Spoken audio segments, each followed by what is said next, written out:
పాటల పట్ల, సాహిత్యం పట్ల మీ అనురక్తిని మీరెప్పుడు దాచుకోలేదు. ఆది భిక్షువు ఆడినేది అడిగేది మీరే ఓ ఇంటర్వ్యూలో అన్నట్టు గుర్తు. అది ముందు ప్లాన్‌లో లేదు. కానీ ఆ సాహిత్యం నచ్చి మీరు అంతే అంతే. చాలా బాగా నచ్చింది నాకు. నచ్చిన తర్వాత మనమే కదా కథ రాసుకుంటున్నాం. మనం ఎక్కడైనా ఇంక్లూడ్ చేసుకోవచ్చు. పూర్తి స్థాయి పాఠం రాసేయండి దీనికి అని చెప్పింది. బికాజ్ అది వాళ్ళలో ఉన్న కెపాసిటీ ఒకప్పుడు కొన్ని పాటలు వింటుంటే వాళ్ళు రాసింది ఇప్పుడు వింటుంటే మరీ పులకరిస్తోంది ఒళ్ళు. ఇంత భావ సంపద ఎక్కడి నుంచి వచ్చిందా ఏమిటి? రామారావు గారి, నాగేశ్వరరావు గారి తరాన్ని చూశారు. వారితో పనిచేశారు. దాదాపు 4 సినిమాలు రామారావు గారితో చేసినట్టున్నారు. కృష్ణ గారు, శోభన్ బాబు గారు, చిరంజీవి గారు, బాలకృష్ణ గారు, ఆ తర్వాత తరం. ఇంతవరకు అందరినీ చూశారు. ఇప్పుడున్న తరం హీరోల్లో ప్రతి ఒక్కరూ మీతో ఓ సినిమా చేస్తే బాగుండు వాళ్ళ జీవితంలో. అదో వాళ్ళ హారంలో అదో అదో కలికితురాయి లాగా అనుకుంటారు. ఇప్పుడున్న నటుల మీద, ఇప్పుడున్న హీరోల మీద మీకు ఉన్న అభిప్రాయం? వాళ్ళు ఎవరి ఎవరి క్యాడర్లో ఎవరి టైప్ ఆఫ్ ఇదిలో వాళ్ళు స్పెషలైజ్ చేసుకుంటూనే వెళ్తున్నారు నా ఉద్దేశంలో. ఒక టైప్ ఆఫ్ స్టోరీ, ఒక టైప్ ఆఫ్ క్యారెక్టర్ ఉందంటే ఆయన అలాంటి సినిమాలు ఎన్ని చేసినా రప్పిస్తూనే పోతున్నారు. పేర్లు అంత బాగా, ఎందుకంటే నేను ఎక్కువ సినిమాలు ఎక్స్పోజ్ అవ్వలేదు ఈ తరంలో. రవితేజ గారు ఉన్నారు, నాని గారు ఉన్నారు, కొంతమంది ఉంటారు కదా. కొంతమంది ఇంకా పరిచయం అవ్వాలి ఈ టీవీలో అప్పుడప్పుడు చూస్తూ. ఆ టైప్ ఆఫ్ స్టోరీకి వాళ్ళు వాళ్ళు అలా ఎన్ని కథలు తీసినా వాళ్ళు ఒకే స్టైల్ ఉపయోగించుకుని అది స్పెషలైజ్ చేసేసుకున్నారు వాళ్ళు. పవన్ కళ్యాణ్ గారు కానీ, మిగతా వాళ్ళు కానీ, వీళ్ళందరూ కూడా they specialized in their own style. ఇదివరకు మనం ఏమనేవాళ్ళం, అమితాబ్ బచ్చన్ని యాంగ్రీ యంగ్ మ్యాన్ అనేవాళ్ళం ఎన్ని సినిమాలు చేసినా కదా. అట్లా అట్లా కాబట్టి అందరూ అది కాకుండా, ఆ టైప్ కాకుండా ఇంకొక క్యారెక్టరైజేషన్, ఇంకో రకమైన డైలాగ్ మాడ్యులేషన్, ఇంకో రకమైనది పెడితే ఎలా ఉంటుందనేది అది ఊహాగానం. అది వాళ్ళు కూడా రిస్క్ చేయరు బహుశా నా ఉద్దేశంలో. People are accustomed for certain people certain thing కదా. అది నేను అనుకుంటాను. అందరూ మంచివాళ్ళు, అందరితో చేయాలనిపిస్తుంది.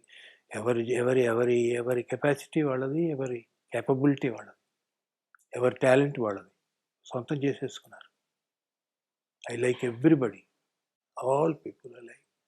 వాళ్ళు కనిపించినప్పుడు ఆ మాట కూడా అంటూ ఉంటారు, మీతో సినిమా చేయాలి. అందరి ఆర్టిస్టులు ఓకే. కమల్ హాసన్ గారితో మటుకు మీకున్న అనుబంధం మరీ ప్రత్యేకమైంది. మీరు మీరు వారి కాంబినేషన్ కలిసిన ప్రతిసారి సంచలనమే అయింది. వారు మిమ్మల్ని ఒక పితృ సమానులుగా, చాలా చాలా మీ పట్ల భక్తి భావంతో ఉంటారు. అది వారి గురించి మీ మాటల్లో ఏముందండి, ఎవరి గురించి ఇప్పుడు చెప్పినప్పుడు చిరంజీవి గురించి చెప్పినా, కమల్ హాసన్ గురించి చెప్పినా, మరొకరి గురించి చెప్పినా, బాలకృష్ణ గురించి చెప్పినా, ఏంటంటే నేను పర్సనల్గా ఫీల్ అయ్యేది ఏమిటంటే, వాళ్ళకుండే ఇమేజ్ని నా దగ్గర పనిచేసినప్పుడు వాళ్ళ పక్కన పెట్టి వస్తారండి. అదే గొప్పతనం వాళ్ళలో. అది ఉండటం వల్ల ఏమవుతుందంటే మనకి అది ఏమిటో ఇప్పుడే వచ్చి నేర్చుకుంటున్నాడా, లేకపోతే ఇప్పుడు ఇదే ఇతని మొదటి సినిమానా అన్న లెక్కలో వాళ్ళు ఎప్పుడైతే ప్రవర్తించడం మొదలుపెట్టారో మనం వాళ్ళకి బానిసలైపోతాం. And Kamal Haasan behaves like a novice, amateur. నేను క్రాప్ చేయించుకున్నాను, ఫిషర్మెన్గా ఇది సరిపోతుందా లేదా ఒకసారి డైరెక్టర్ గారు చూస్తే బెటర్ అన్నాడు అనుకోండి, నా ఈగో పెరిగిపోతుంది. అతను అలాగే వచ్చేస్తే నేను చేసేది లేదు. ఈ డ్రెస్ వేసేసుకుని సెట్లోకి వచ్చేసాడు అనుకోండి, బ్యాంకాక్లో కుట్టించుకుని ఫిషర్మెన్, నేను చేసేది లేదు.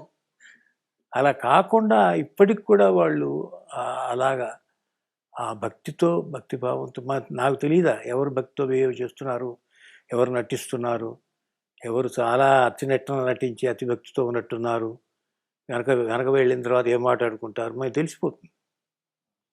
అట్లా కమల్ హాసన్ కానీ మిగతా అందరు ఆర్టిస్టులు ఇంతవరకు అసలు ఎవ్రీబడి అది లేడీ కావచ్చు, మేల్ కావచ్చు, దే బిహేవ్ యాజ్ ఇఫ్. అది కొంతమంది కూడా చెప్తుంటారు, ఎవరైనా బాంబే నుంచి ఒక ఆర్టిస్ట్ వచ్చి చెప్తే మా అనిల్ కపూర్ అన్నాడు ఒక రోజున, నేను ఇది తీస్తున్నప్పుడు ఈశ్వర్ తీస్తున్నప్పుడు గొల్లపూడి మారుతీరావు వేషం అతనికి ఇవ్వాల్సి వచ్చింది స్వాతిమిత్యంలో. గుల్షన్ గ్రోవర్ బాంబే నుంచి వచ్చాడు మహాబలేశ్వర్. వాడికి ఫస్ట్ చెప్తున్నాడు అనిల్ కపూర్, నువ్వు బాంబే అంతా మర్చిపోముందరా వాష్ చేసాయి, డ్రై వాష్ చేసి ఇక్కడ కొత్తగా రా ఫ్రెష్గా. ఆయన దగ్గరికి వచ్చేటప్పుడు అందుకని ఏంటంటే కమల్ హాసన్ అందరూ చేస్తున్నారంటే వాళ్ళకి they are that culture they have got. వాళ్ళు ఎవరి దగ్గర ఎలా బిహేవ్ చేయాలో వాళ్ళకి తెలుసు, అన్నీ తెలుసు వాళ్ళకి.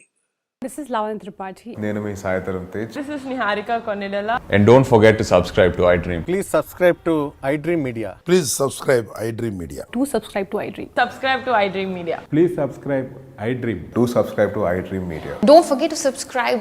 Click on the button below. Please do subscribe to iDream. Don't forget to subscribe to iDream. Please subscribe to iDream Media.